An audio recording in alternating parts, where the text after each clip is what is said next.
like I've heard of this song, pero hindi ko maalala kung sino 'to.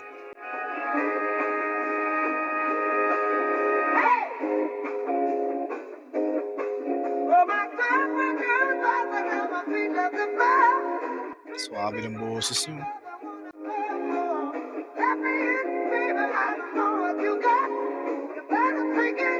I wonder who this band is.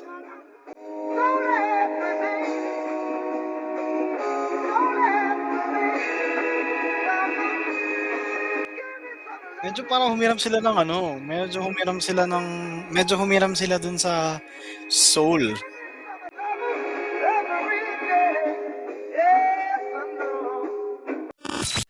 Britpop ang dating, eh.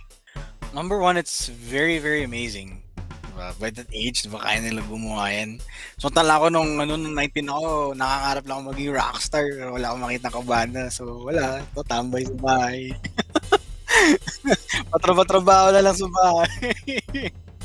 Pero ang galing kasi he knows his craft well. Ang galing niya rin kumanta. Diba? Unlike yung mga narinig ko kasi ayaw ko na naman maging judgmental pero alam mo may uso maging judgmental ngayon eh. 19 years old, feeling nagbabas ka lang sa SM or sa tabi-tabi, feeling mo agad rockstar ka na eh. Kidding aside, 'di ba? Ang galing. Though ang tanging fault ko lang dito is hindi ko siya kilala. This is the first time hearing him and knowing about him. During this time kasi more of the Beatles talaga yung babanggitin sa akin pag 60s eh. So, yeah, he's amazing. Ang galing. Doon kasi sa unang riff ng song eh, kung habang mapapakinggan mo yung papakinggan mo yung pasok ng banda, it sounds like your typical na British na garage band. No, may no different sa mga earlier recordings ng Beatles and earlier recordings sa mga pumasok na during the British Invasion, sorry. Pero nung pagpasok ni Stevie Winwood, iba yung dating eh, diba? No offense kay John Lennon. He is an amazing songwriter but he's not a good singer. Okay? My dog can sing better than him. Joke lang. Joke lang. Baka mamaya gulpin nila ako. Sabi, tayo! Diba? Sabi nila, galing-galing yan John Lennon. Pero overall, John Lennon can sing pero hindi ganun kaganda yung voice niya. Pero unlike kay Stevie Winwood, he knows his craft well. He knows how to sing well. And yung pagpasok niya ng soul dun sa genre to, ang galing ang galing na dating eh. It's a combination of two genres. Kaya nasabi mo R&B. And it's actually amazing kasi ang galing knowing na he's 19 years old. Tas ganun yung na-produce nila. It's amazing. Sad nga lang talaga ako kasi hindi ko nga nalaman earlier. But I guess hindi siya ganun kalaki as an influence dito sa sa mga old folks kasi normally Beatles talaga yung sasabihin nila eh. Same din sa dad ko eh. Meron pa nga siya binabanggit sa akin na I'm not sure if it's a tawag na to? I don't believe it is a band kasi lagi binabanggit Lumberjack daw eh. He keeps saying the name Lumberjacks. I haven't seen them yet. I haven't even heard them yet. Iwasan yung gumawa ng kanta about sa hugot. Puro kayo hugot. Nakakaso ka. Siguro practice din. Diba? Hindi naman natin masasabi na pinganan ka, perfect ka na agad pagdating sa pagkanta. Siyempre, it's still a learning process. May mga kilala ko dito na nung high school kami, sintonado kumanta pero nag-aaral tsaka naturuan. Galing nila kumanta. So, it's a learning process. Sa mga banda ngayon na halos magkakatunog, ayoko na magbanggit pero halos lahat kayo magkakatunog.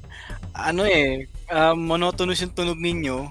So, it's no different. Siguro pagkakaiba nyo na lang is yung dami ng mga members sa banda ninyo. Padamihan ng members ng banda. But, yeah, nagiging judgmental naman ako. Don't forget to don't forget to be being hungry to learn. Kasi if you stop being hungry, magiging stagnant ka eh. You're gonna be making the same old music over and over and over again. Tapos magtataka ka, ba't ka hindi mo ibenta yung music namin? Ganda-ganda nga to eh. So you think maganda, but you didn't go outside the box. Tsaka yun nga, every decade nagbabago. So iba-iba yung trend. Pero kung paulit kang metal lang kunyari, paulit-ulit na metal, you're not reaching a bigger market pagdating sa music mo. I'm not saying na maging sellout ka. Pero I mean, try mo ring mag-bring into fusion pagdating sa genre na pinapasok mo. Kasi times are changing. Wala naman ng nu metal band ngayon eh. Name one nu metal band na sikat pa din, na nu metal pa din na tinutugtog. I don't think you can name one yet. 'di ba? Baka meron siguro bukas pero sa ngayon as of what I know wala pa. So alam mo 'yun, matuto ka ring mag-evolve as a musician. I guess number one is passion talaga. Kasi yun nga, yun din kulang sa akin eh. Siguro kung pinush ko lang yung sarili ko baka siguro nakikipag-ano eh, nagde-deliver na ako ng tubig sa Kamikasi ngayon o kaya nagde-deliver ako, 'di ba? Taga-massage na ako ng likod ni ano, ni Chito Miranda ng parokya. Hindi, joke lang. Siguro kung naging passionate lang siguro ako sa pagbanda before, baka may banda na rin ako ngayon na tumutugtog regularly. Di ko sasabihing sikat kasi I can't see the future. Hindi ko na naman sasabing magaling ako.